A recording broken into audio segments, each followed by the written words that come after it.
Nós vamos para a palavra de Deus. Hoje uma palavra muito importante, uma palavra tremenda. Se você quiser acompanhar aí na sua revista, hoje é o poder de Cristo como nosso sumo sacerdote, amém?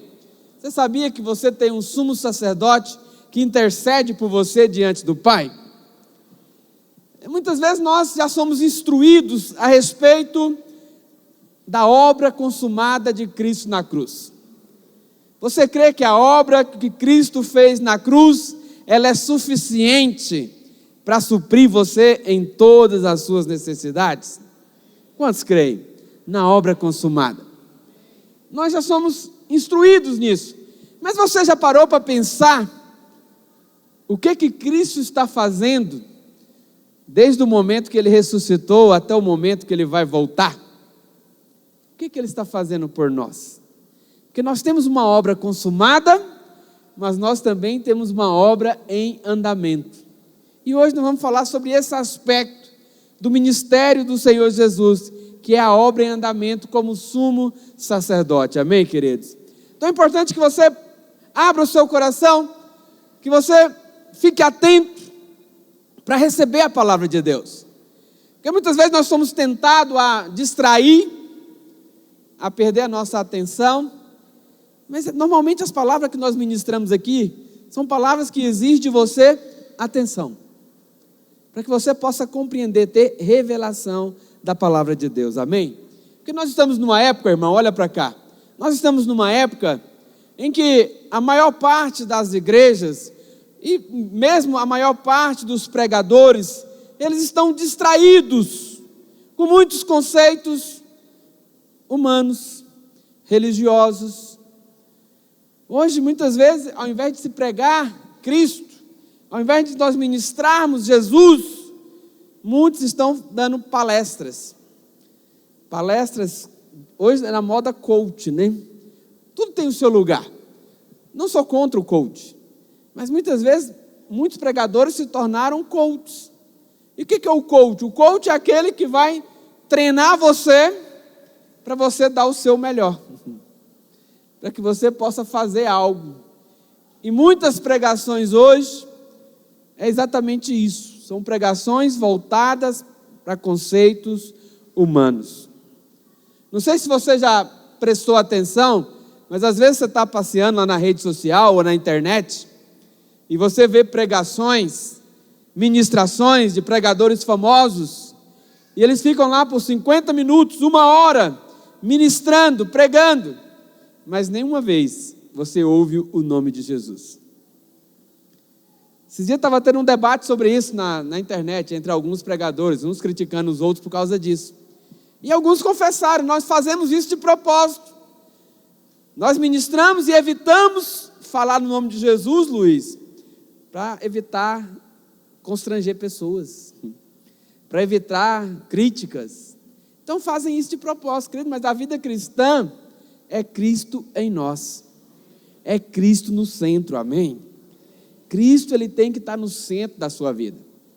Muitas vezes nós somos tentados a olhar para nós mesmos, a olhar para as circunstâncias, a olhar em volta, mas a receita da palavra de Deus é que você olha para Cristo. Ele é que é o autor e consumador da nossa fé, amém, meus irmãos? Nós temos que olhar para Ele.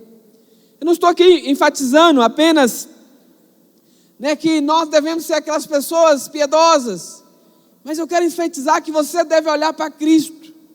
Devemos enfatizar a obra consumada, porque quando você olha para você mesmo, quando você olha para si, invariavelmente você vai cair em condenação, você vai errar, você vai cair em contradição.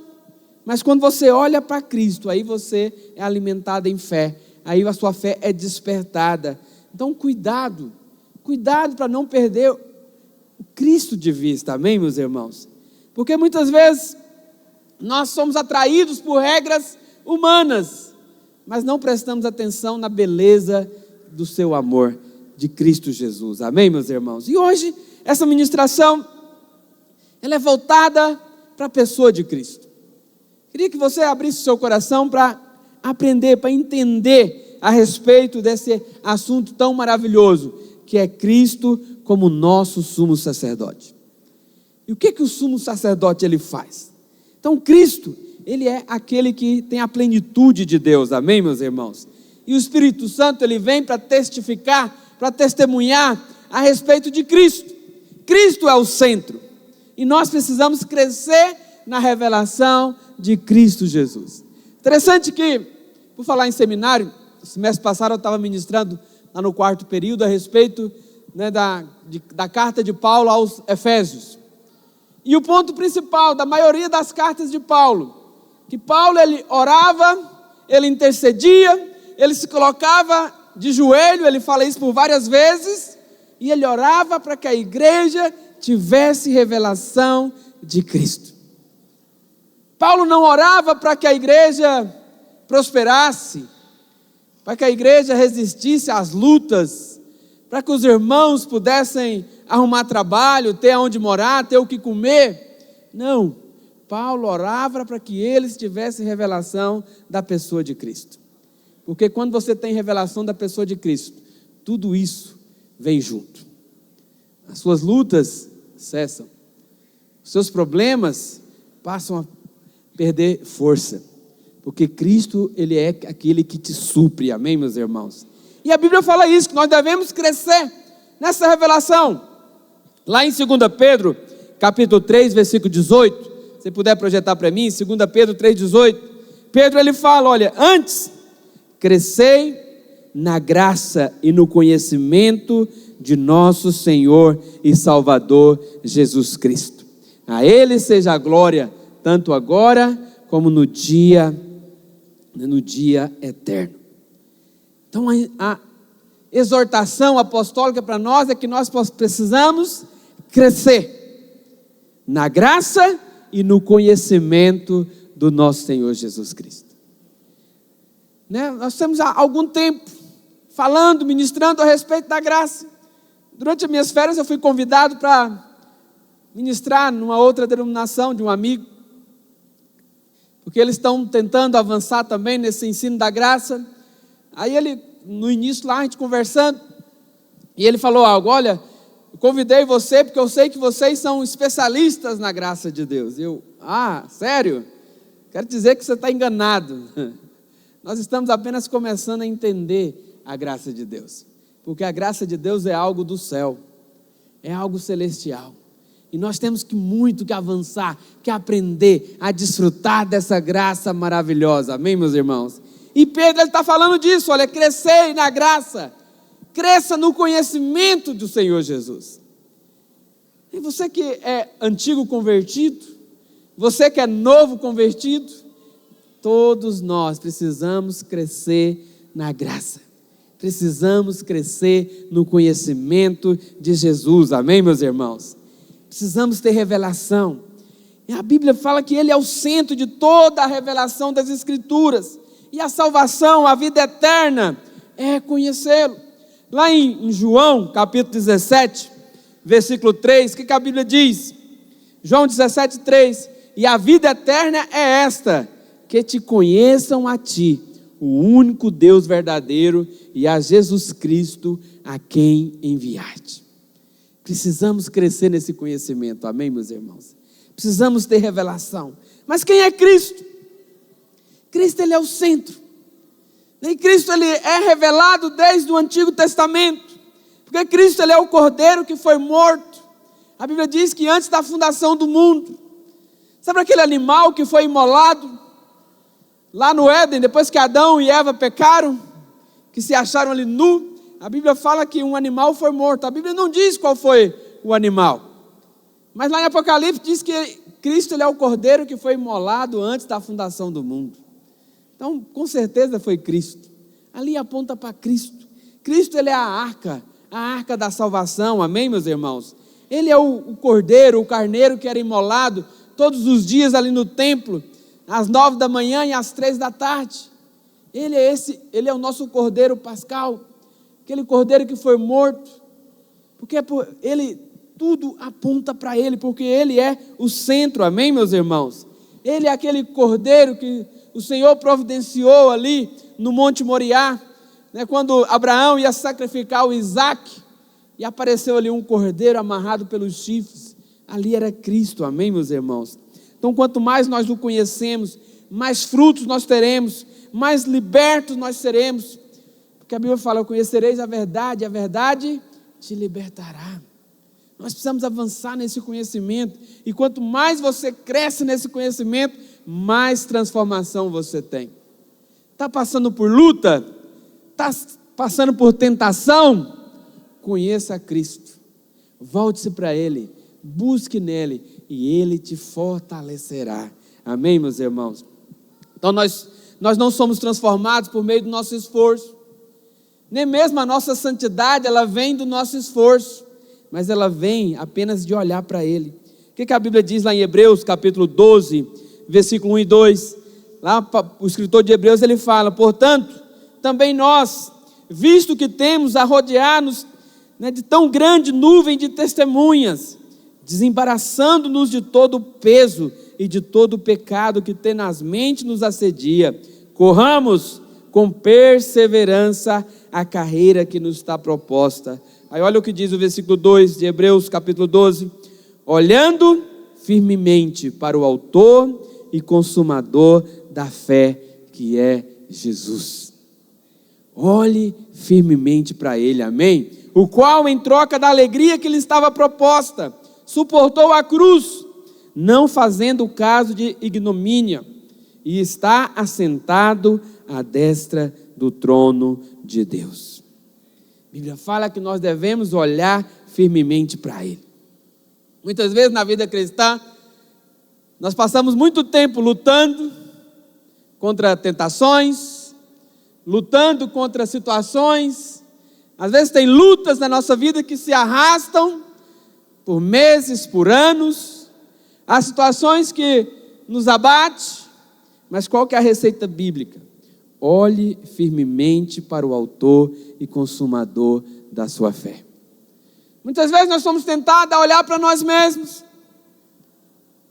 Aí vem condenação. Outras vezes olhamos para pessoas para achar um culpado, para saber por que estamos passando por isso. Mas a receita bíblica é: olhe para Cristo, olhe para Ele, amém, meus irmãos? E hoje eu quero compartilhar contigo, meu irmão, né, falar a respeito do Senhor como nosso sumo sacerdote. Quero compartilhar com você a respeito do nosso sumo sacerdote, né, o que Cristo está fazendo hoje.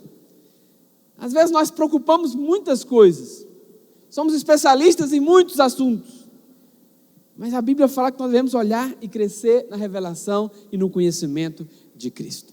Você já parou para pensar o que Ele está fazendo hoje? Cristo está lá no céu, mas está fazendo o que lá no céu?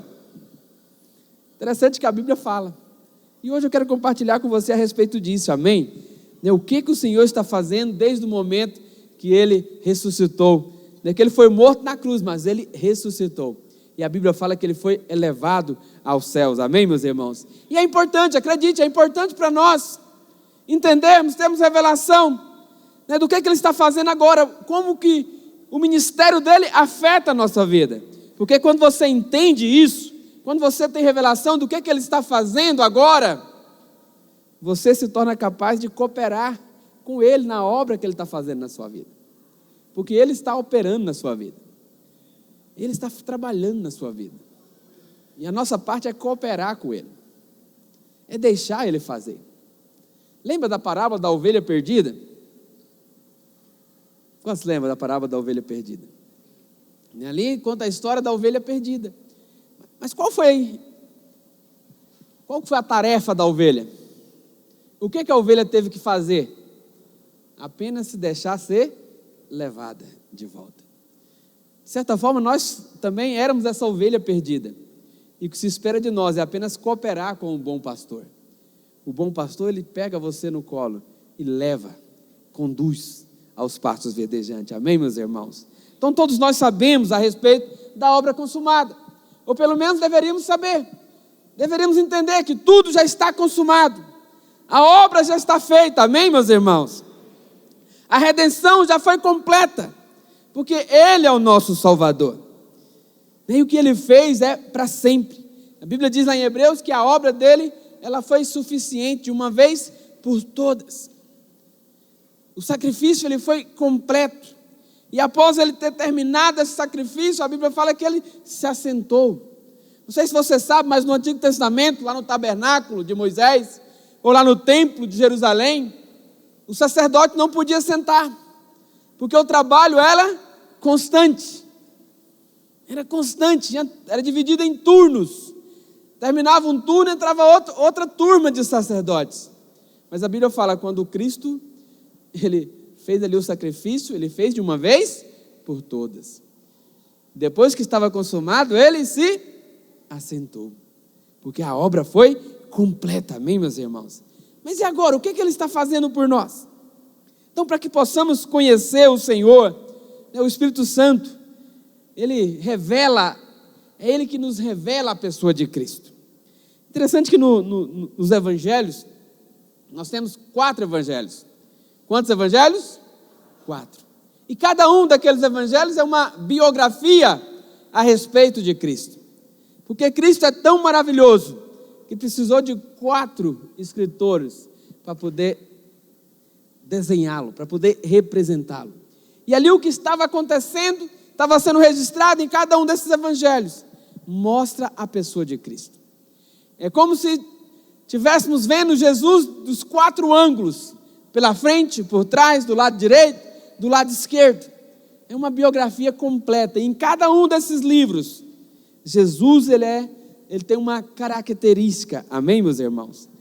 Então, no Evangelho de Mateus, de Marcos, de Lucas e de João, nós temos ali um retrato dessa pessoa maravilhosa chamada Jesus. No Evangelho de Mateus, Jesus ele é mostrado como o rei. Ele é o rei. Logo o livro já começa ali com uma genealogia que começa com Abraão. Quando fala de Davi, fala dos reis de Israel, para mostrar que ele é o rei. Nós sabemos também que lá no livro de Apocalipse, nos fala de 4 faces dos seres viventes. Podemos ver ali 4 faces, 4 formas, né? Nós falamos a respeito do leão, do boi, do homem, da águia. E tudo isso aponta também para Cristo. O Evangelho de Mateus é o Evangelho do rei. É a face de Cristo como o leão da tribo de Judá. Ele é o filho de Davi, amém? É o rei. A genealogia começa falando a respeito ali da sua realeza. Mas o Evangelho de Marcos nos mostra Jesus como servo. Interessante que no Evangelho de Marcos não tem genealogia. Porque ele é servo. Servo não tem genealogia. Ele veio para servir. Mas ali é como se fosse também a face do boi. O boi era o servo. Porque nos tempos bíblicos, criava-se boi, não era para fazer churrasco. Não era pensando na picanha. Bois nos tempos bíblicos eram usados para as 2 coisas. Primeiro para o trabalho e também para o sacrifício. Eram feitos sacrifícios. E Jesus ele aponta para essas 2 coisas, ele é o servo. Ele é o servo, amém, meus irmãos? Então no Evangelho de Marcos é a face do boi. Jesus é apresentado como servo, não há genealogia. Já começa ali Jesus trabalhando, Jesus fazendo, Jesus em ação. Isso é algo maravilhoso. Já o Evangelho de Lucas mostra Jesus como o homem perfeito. É nesse evangelho que ele é tratado como filho do homem. Por vários versículos, essa expressão filho do homem, ela é repetida. Por quê? Então ali, interessante que há uma genealogia. Mas essa genealogia vai até Adão, para mostrar Jesus como homem. Porque ele também é homem. Mas hoje tem um homem diante de Deus. Hoje é um homem diante de Deus, amém, meus irmãos? Preparando-nos lugar, e um dia todos nós também estaremos diante do Pai, amém, meus irmãos? Já o Evangelho de João mostra Jesus como Deus, o eterno, aquele que é eterno. Interessante que lá em Gênesis, fala que no princípio criou Deus os céus e a terra. Mas lá em João, fala que no princípio era o verbo, e o verbo estava com Deus, e o verbo era Deus. Interessante que tanto lá Gênesis quanto João fala de princípio. Só que lá em Gênesis fala do princípio da criação, mas em João fala do princípio da eternidade. Logo, o princípio de João é mais antigo do que o princípio de Gênesis, porque fala a respeito da eternidade. Em João, Jesus ele é mostrado como o verbo de Deus, o verbo que era Deus. Amém, meus irmãos? Então é algo maravilhoso. Tudo isso fala a respeito de Jesus. Ele é o centro. Olha para Ele, amém, meus irmãos? Então, quando o Senhor ele se torna residente em nós, haverá momentos em que todas essas faces, todas essas características vão aparecer na nossa vida, porque a Ele ainda está operando em nós. Nós temos uma obra consumada na cruz, mas também tem uma obra em andamento em nossas vidas. Ele está trabalhando. Tem até uma música, né? Que o nosso Deus está trabalhando. Ele está operando na sua vida. Ele está aperfeiçoando você. Amém, meus irmãos? E eu quero compartilhar com você rapidamente a respeito de 3 coisas para mostrar Cristo como nosso sumo sacerdote. E a primeira é que o Senhor, como sumo sacerdote, é o sumo sacerdote que se compadece das nossas fraquezas. Olha lá em Hebreus capítulo 4, versículo 14. Projeta para mim, por favor, Hebreus capítulo 4, verso 14.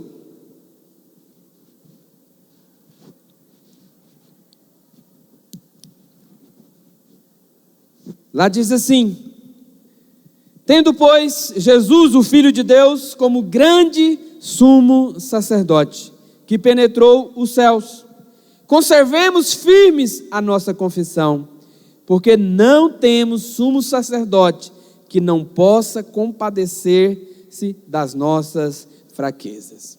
O que significa isso, pastor?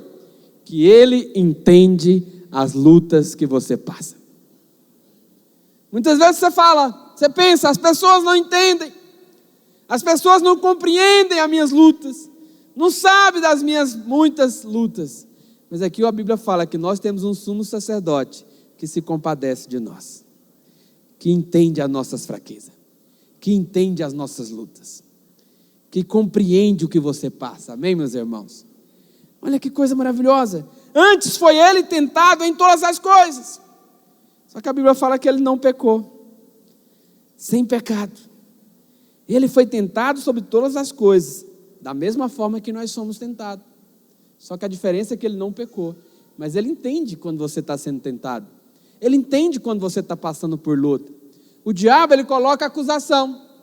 Muitas vezes quando nós fraquejamos, quando nós estamos passando por lutas, muitas vezes nos sentimos acusados. As pessoas nos acusam. As pessoas muitas vezes nos criticam. Mas a Bíblia fala que o nosso sumo sacerdote se compadece. Ele entende. Muitas vezes nós somos muito rápidos em julgar, em jogar pedra, sim ou não? Mas é difícil achar alguém que fala: pô, irmão, eu te entendo, toma aqui meu ombro, chora comigo, vou chorar com você. Às vezes não é fácil. É muito mais fácil, Abel, ganhar uma crítica, ganhar uma condenação, do que um apoio. Mas a Bíblia fala que nós temos um sumo sacerdote que se compadece das nossas fraquezas. Só que aí avancemos. Próximo versículo, versículo 16. Logo diante disso, acheguemo-nos, portanto, confiadamente junto ao trono da graça, a fim de recebermos misericórdia e acharmos graça para socorro em ocasião oportuna. Qual que é a estratégia do diabo quando você está passando por tentação? Acusar você, humilhar você. É nesse tempo, nessas horas que você se afasta da congregação, você se afasta dos irmãos, se afasta da igreja, e o diabo vai lá oprimindo você. Mas qual que é a receita bíblica, meu irmão? Ele entende o que você está passando, ele entende as suas lutas, ele entende as suas fraquezas, e ele não te critica, ele não te condena. Logo, você pode se achegar ao trono da graça confiadamente, porque lá você vai ter misericórdia e graça e socorro no tempo oportuno. Às vezes nós ficamos constrangidos em procurar nossa liderança para contar uma luta ou contar uma tentação. O que o irmão vai pensar de mim? Vai me condenar. Às vezes passamos por lutas, passamos por dificuldades, sim ou não? E sofremos sozinhos. Porque muitas vezes nós temos aquele pensamento que o nosso líder, nosso discipulador, nosso pastor, vai nos condenar. E aí fica sofrendo sozinho na luta, sofrendo sozinho na tentação. Mas a Bíblia fala que o Senhor é o nosso sumo sacerdote que se compadece, que nos entende, porque a sua semelhança, ele também foi tentado, só que ele não pecou, ele venceu. Por isso podemos chegar confiadamente.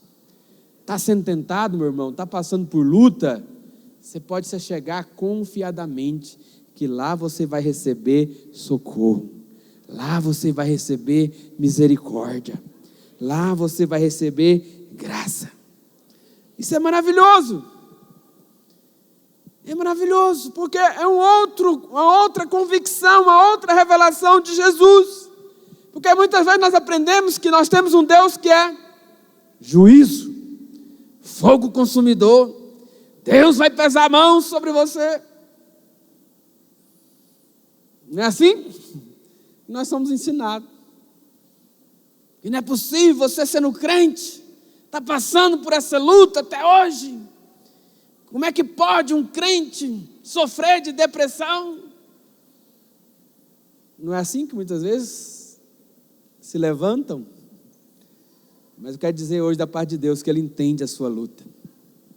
Ele se compadece de você. E Ele tem um socorro para a ocasião oportuna para você. Não fuja de Deus, mas fuja para Deus. Não se esconda de Deus, mas corra para Deus. Porque hoje nós temos um sumo sacerdote que se compadece da nossa fraqueza. É isso que o texto diz. É isso que diz lá no versículo 13. Versículo 15, perdão. Porque não temos sumo sacerdote que não possa compadecer-se das nossas fraquezas. Ele não é alheio. Ele não é carrasco acusador. Acusador é o diabo.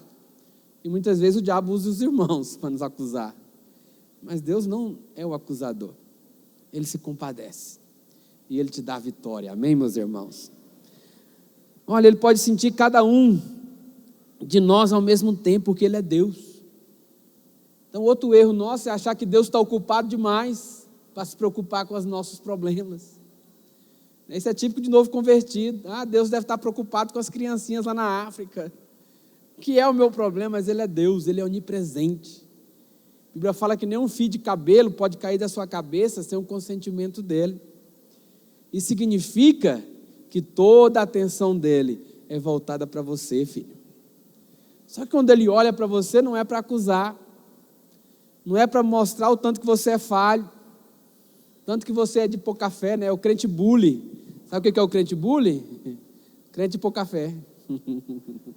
Não, Ele não acusa você disso. Mas Ele compadece. Porque Ele é misericordioso, Ele é gracioso. Amém, meus irmãos? E a Bíblia fala que Ele está lá diante de Deus e Ele intercede por nós. Ele intercede por nós. Por que Ele intercede por nós? Porque Ele sabe das suas lutas. Porque Ele também passou por lutas. Um certo dia, Ele saiu da glória e Ele veio para o nosso meio. Passou pelas mesmas tribulações, pressões, dificuldades. Então Ele te entende. Às vezes você pensa, ninguém me entende. É até difícil explicar, pastor, porque ninguém me entende. Mas Ele te entende. Ele entende você. Amém, meus irmãos? Olha, interessante que no Velho Testamento existia duas coisas que faziam que uma pessoa, para ser aceita diante de Deus. Tinha duas coisas que recomendavam um judeu diante de Deus. A primeira coisa era o cordeiro. Então o judeu ele levava um cordeiro diante lá do sacerdote para ser imolado. E se o cordeiro fosse sem defeito, aquele cordeiro era aceito. E uma vez que ele era imolado, os pecados daquele homem eram perdoados. Então essa era a primeira coisa. Interessante que pela história bíblica, pela narração do texto bíblico, quando alguém levava ali um cordeiro para ser sacrificado, a Bíblia fala que existiam sacerdotes para fazer a avaliação. Mas quem era avaliado era o cordeiro. Nada se fala a respeito do ofertante. O ofertante simplesmente ficava à parte. Ele não fazia parte da equação. A questão ali era o cordeiro. Se o cordeiro fosse sem defeito, era aceito, era perdoado. Eu botei um videozinho aí, irmão. Toca aquele vídeo. É 1 minutinho apenas, para você ver na prática como que era isso. Aqui era um judeu médio, que ia ali no tabernáculo levar o cordeiro.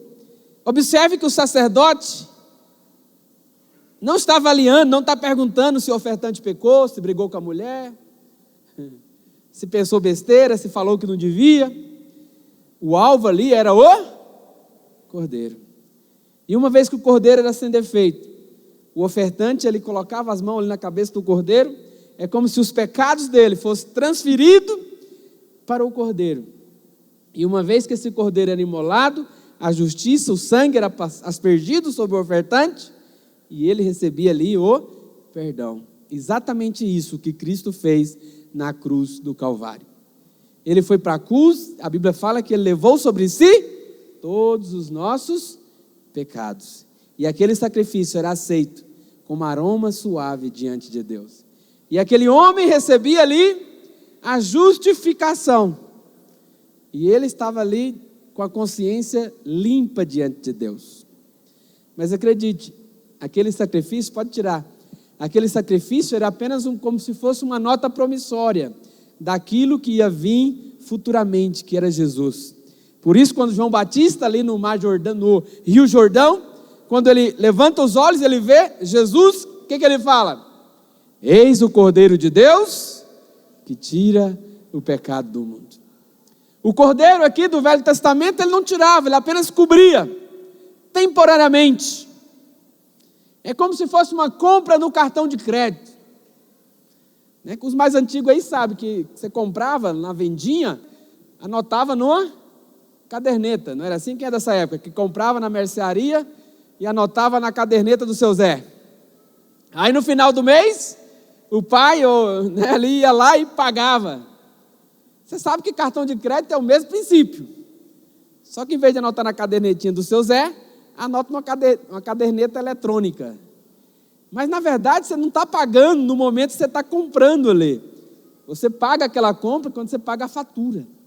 Era assim no Antigo Testamento. Toda vez que o cordeiro era levado lá no templo para ser imolado, é como se estivesse passando o cartão, Paulo. Sabendo que um dia o cordeiro verdadeiro ia vir para pagar a fatura. E ele veio, amém, meus irmãos? Então esse é o primeiro aspecto que uma pessoa era aceita diante de Deus. O cordeiro precisava ser sem defeito. E Jesus é o nosso cordeiro sem defeito. Interessante que a Bíblia fala que quando ele foi preso, ele foi examinado para ver se, e a Bíblia diz que nele não foi achado crime algum. Tiveram que contratar pessoas ali para dar falso testemunho, porque nele não tinha crime algum, porque ele era sem defeito. Mas de uma segunda coisa, que era envolvida ali para uma pessoa ser aceita. O segundo aspecto era o sacerdote.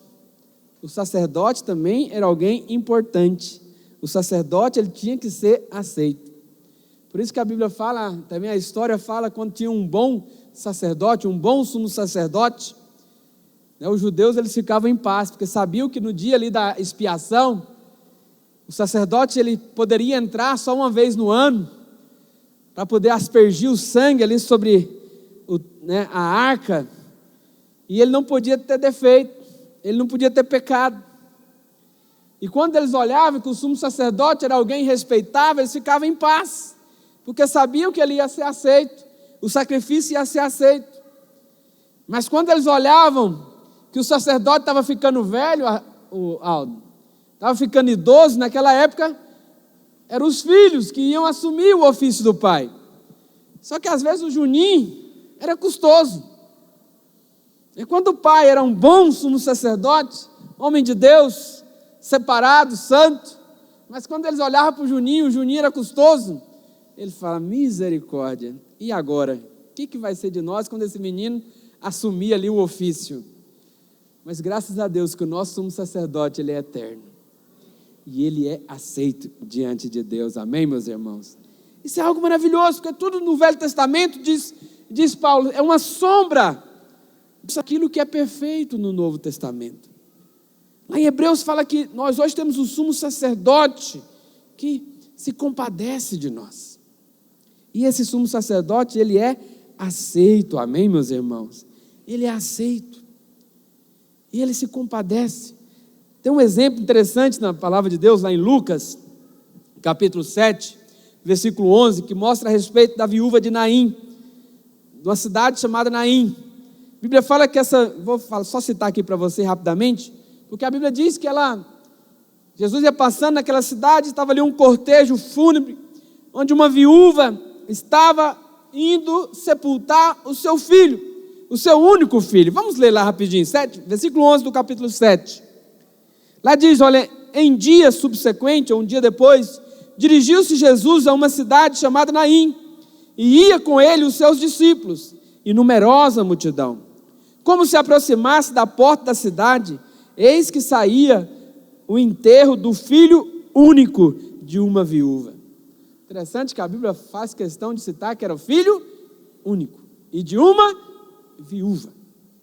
Olha, naquele tempo a vida da viúva não era fácil, porque naquela época não tinha INSS, não tinha Instituto de Seguridade Social, não tinha pensão.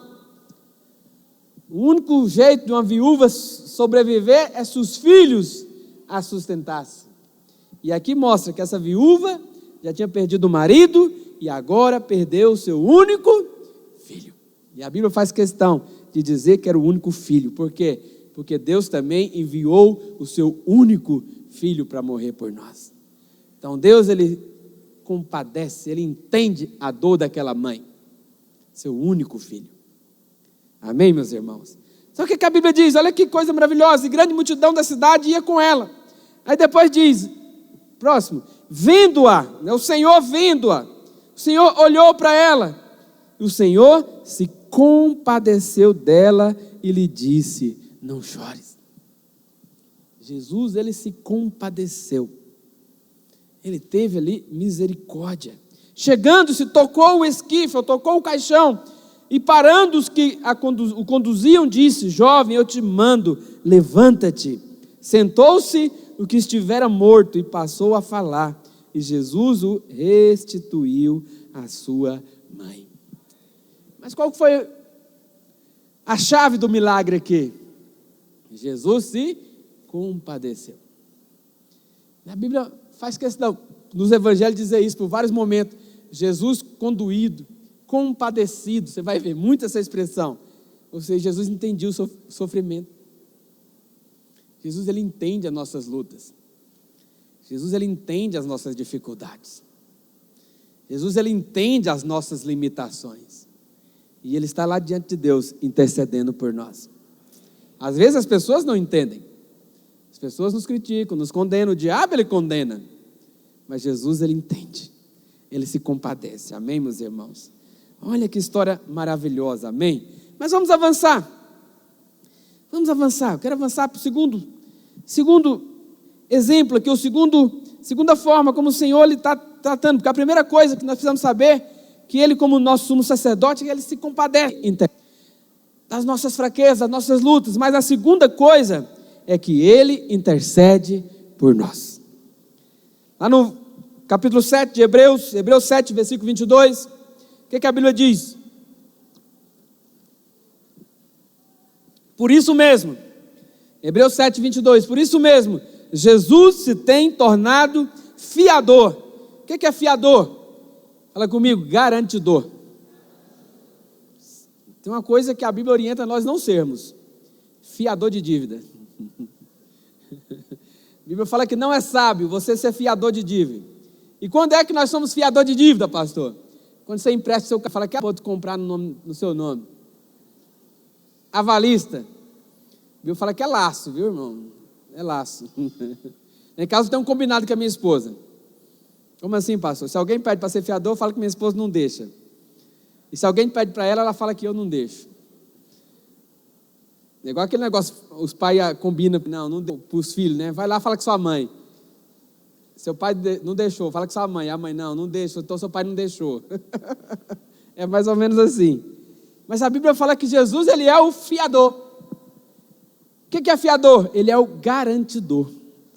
Por isso mesmo, Jesus tem se tornado garantidor de suprir o número, porque são impedidos. Ora, aqueles são feitos sacerdotes em maior número, porque são impedidos pela morte de continuar. Assim era no Antigo Testamento, tinha vários sacerdotes. Mas agora, Jesus, no entanto, porque continua para sempre, tem o seu sacerdócio imutável, que por isso também pode salvar totalmente os que por ele se achegam a Deus, vivendo sempre para interceder por eles. Então o texto está dizendo que o Senhor vive sempre intercedendo por nós. Ou ela se refere à palavra, né, intercessão, ela aparece no Novo Testamento, ou ela se refere ao Espírito Santo, ou ela se refere ao Senhor Jesus. Interessante isso. Ela não fala de pessoas intercedendo pelas outras, apesar que é bíblico orarmos uns pelos outros. Devemos orar, interceder. Orem por mim, amém? Eu sei que na hora do almoço os irmãos já oram pelo pastor Aloísio, mas na hora do copo d'água, na hora do cafezinho, lembra de mim. Senhor, abençoa o pastor Luiz Queiroz. Dê ele graça, dê ele favor. Mas interessante que no Novo Testamento, quando fala a respeito de intercessão, na verdade quem intercede é o Espírito Santo ou é Jesus. Ele é que intercede. Inclusive a Bíblia fala que o Espírito Santo é que nos ajuda nas nossas orações. Ele intercede, nos ensina como orar, porque nós nem sabemos orar como convém, diz a Bíblia, mas ele intercede por nós, amém, meus irmãos? Olha que coisa interessante isso, né? Então o Espírito Santo e o Senhor Jesus intercedem. Mas algo mais maravilhoso ainda é que o Senhor Jesus hoje está intercedendo por você. Quantos lembram aqui do livro de Jó? Como é que o livro de Jó começa? Satanás vai lá diante de Deus falar mal de Jó. Sim ou não? É assim que começa. Então mostra que o Satanás, ele é dedo duro. Ele é X9. Ele fala mal de você. Sabe aquela situação que a orelha esquenta? O povo diz que quando a orelha está quente é que está alguém falando mal. É Satanás falando mal de você para Deus. Só que agora, quando ele vai falar mal de você para Deus, ele cai do cavalo. Por quê? Porque diante de Deus, a Bíblia fala que temos um advogado. Jesus, que é fiel e justo e intercede por nós. Está sempre intercedendo por nós, diz aqui o texto de Hebreus, amém, meus irmãos? Olha que coisa interessante. Lá em Lucas, capítulo 22, não vou ler aqui não, mas lá, a Bíblia fala que Jesus, certa feita, ele chegou para Pedro e falou para Pedro: ó, Pedro, Simão, eis que Satanás vos reclamou para vos peneirar como trigo. Eu, porém, roguei por ti. O Senhor orou por ele, intercedeu por ele, para que a tua fé não caia, né? Não desfaleça. Então o resultado da oração do Senhor Jesus é que Pedro, ele foi restaurado. Então ele intercede por nós, amém, meus irmãos? Então quando o Senhor, ele ora por você, nem o inferno inteiro pode fazer algo contra você, porque a oração dele é aceita diante de Deus. Satanás é o acusador, mas nós temos um defensor, alguém que intercede por nós, amém, meus irmãos? Então hoje, meu querido, você vai orar por mim, mas a maioria pela intercessão do Senhor Jesus. Eu sei que eu pedi aqui para você orar por mim, mas a maioria vai tomar muito café, vai comer muito pão de queijo essa semana, mas não vai lembrar de orar pelo pastor Luiz. Mas graças a Deus que eu não estou confiado na sua intercessão, mas eu confio na intercessão do Senhor Jesus. Mas mesmo assim, lembrar, me abençoa, amém? Mas entende isso? Que às vezes esquecemos. Esquecemos de orar, temos dificuldade em orar.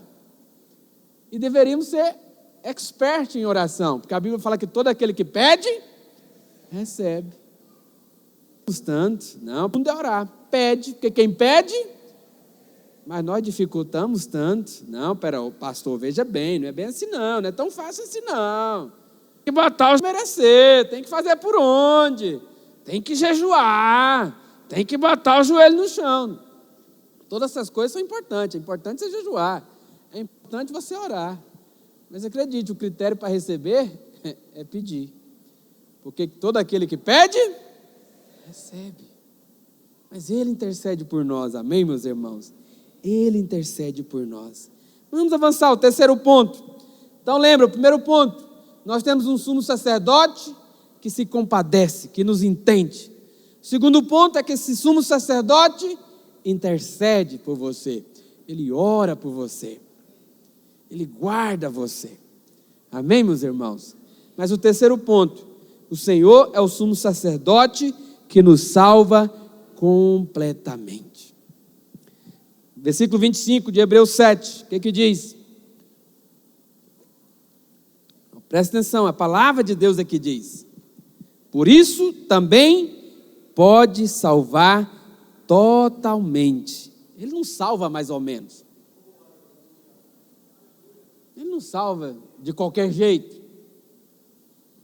Ele salva, fala comigo, completamente. Também pode salvar totalmente os que por ele se acheguem a Deus. Olha que coisa maravilhosa. Então a terceira coisa que o nosso sumo sacerdote faz, ele nos salva completamente. Eu sei que há muita polêmica no meio evangélico a respeito de perder a salvação. Acredite, a maioria acha que perde a salvação. A maioria acha. Mas quando você entende, quando você crê dessa forma, não é pouca coisa, porque quando você crê dessa forma, você está dizendo a mesma coisa, sendo a obra de Cristo. É a mesma coisa quando você vai orar para Deus, fazendo barganha com Deus. Quando você quer comprar a bênção, baseado no seu merecimento.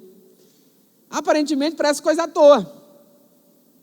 Mas a verdade é que você está desmerecendo o sacrifício da cruz. Você está cuspindo na cara do Senhor Jesus.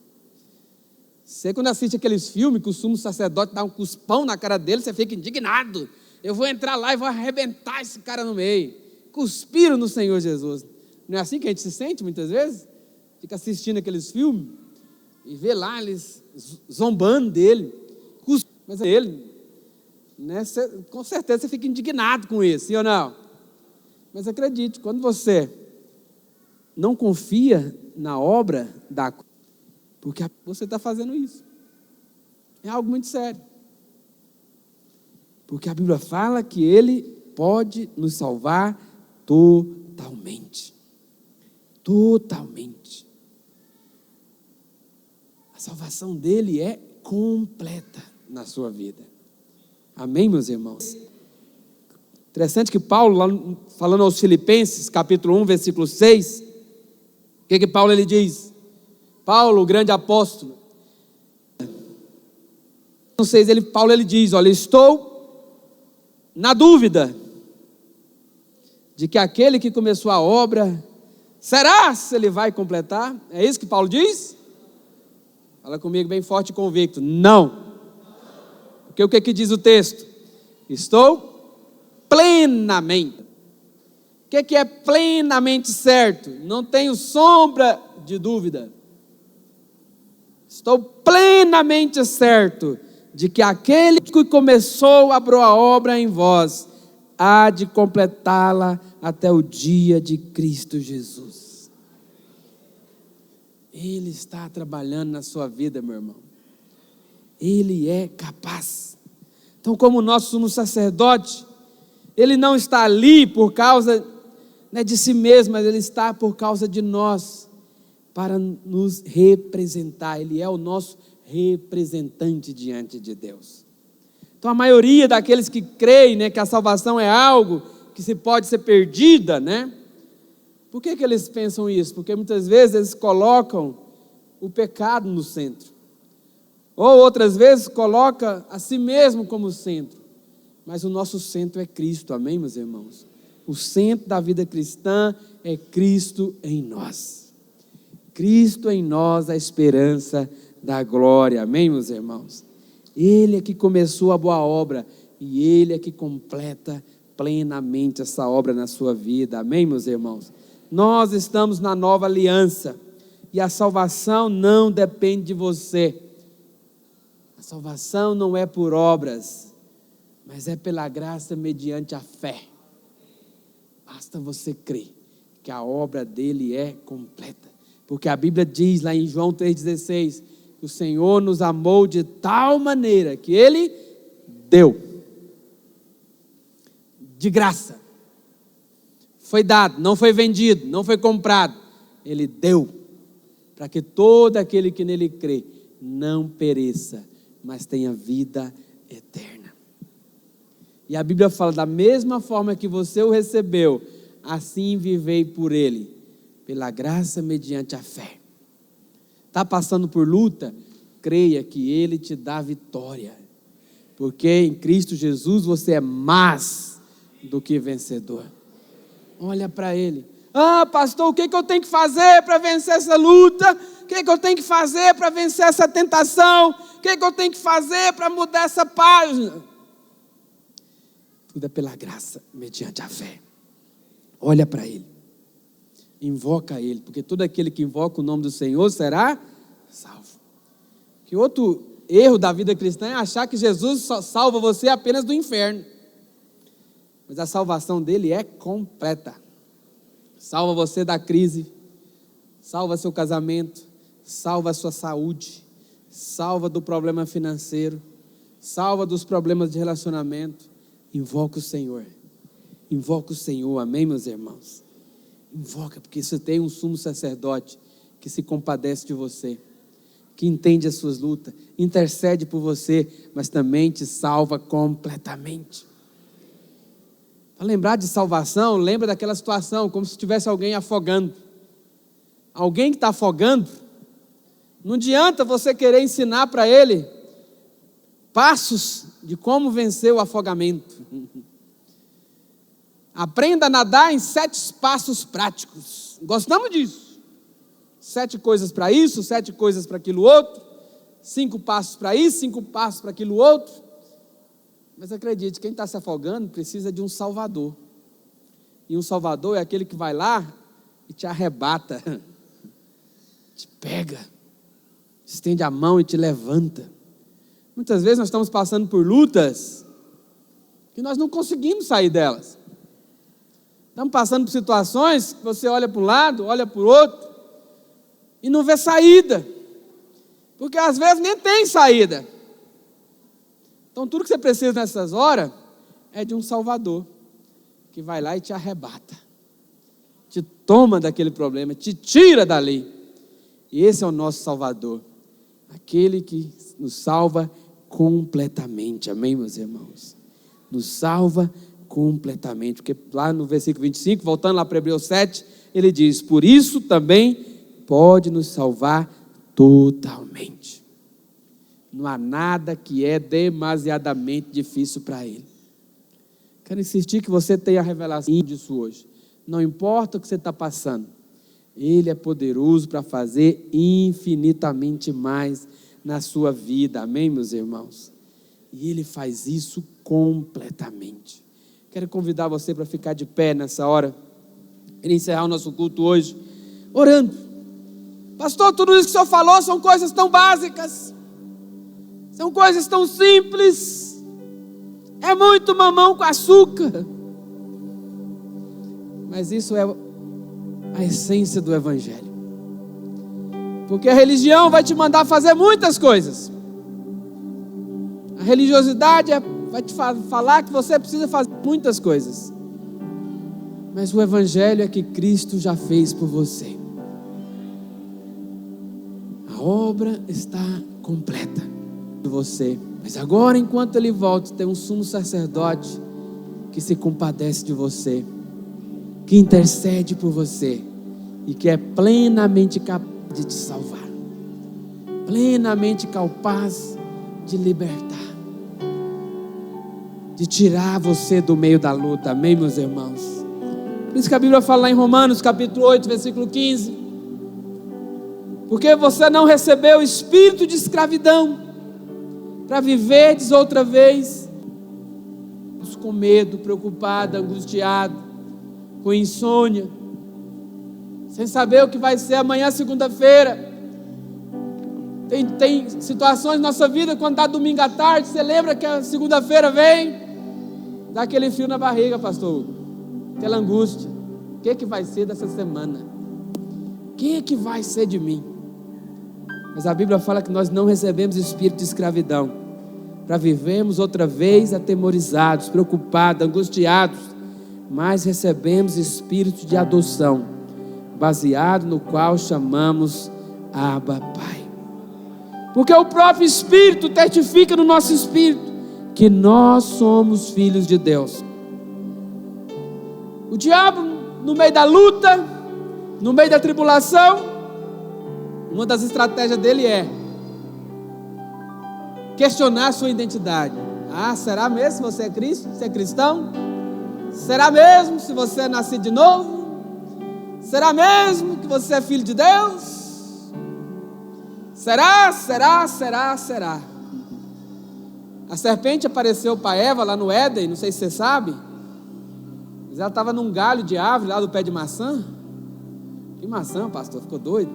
Só a minha ilustração aqui. Ela enrolou, pastor, a cauda lá no galho da maçã e desceu e fez uma interrogação. Porque a estratégia do diabo é colocar dúvida. Dúvida, será? Será se é assim mesmo? Será? Oh, meu irmão, mas o Espírito de Deus é que testifica no seu espírito. O que é testificar? Bater o carimbo, autenticar, validar. Você é filho. Você é filho. Você não precisa andar de cabeça baixa.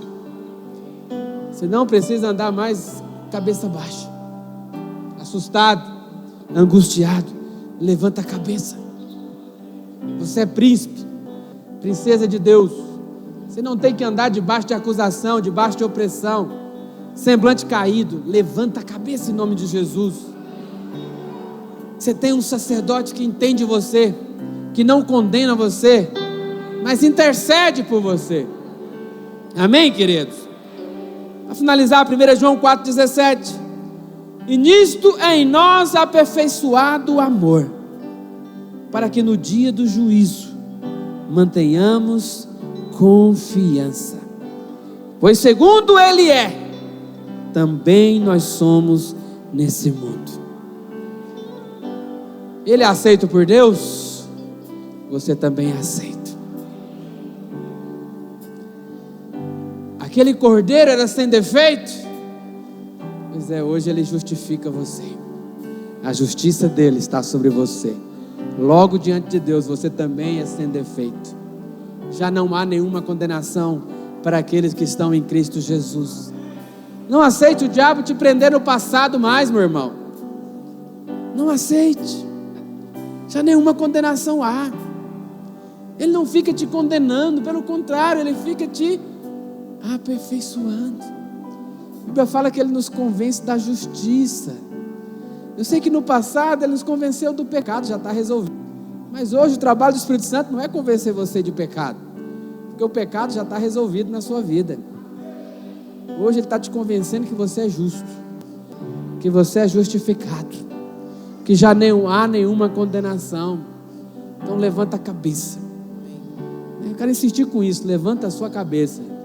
O Espírito Santo mostra que tem pessoas que estão andando cabeça baixa, estão andando debaixo de opressão, debaixo de acusação, sem alegria, anda debaixo de tristezas. Levanta a sua cabeça, olha para o Senhor, olha para Ele, que Ele é o autor e consumador da sua fé. Ele é que leva você a andar em triunfo. Ele é que abre portas na sua vida. A alegria do Senhor é a sua força, amém, meu irmão? Levante suas mãos, quero orar por você.